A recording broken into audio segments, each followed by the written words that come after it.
മരിച്ചു. ഉള്ളത് പറഞ്ഞാൽ ഞാനൊരു കല്ലിപ്പോലെയാണ്. അപ്പന്റെ സ്നേഹം മാറ്റി മറിച്ചു. എന്താ പറയാ, എന്താ ഇപ്പ ചെയ്യാ, കൃപയെന്നല്ലാതെ എന്നാ പറയാനാന്നേ.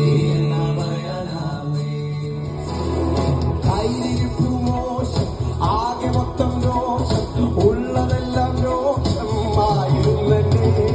യേശുവിൻ സുവിശേഷം ഉള്ളിൽ വന്ന ശേഷം പാപങ്ങളശേഷം മാറിപ്പോയില്ലേ. യേശു എന്നെ കണ്ടു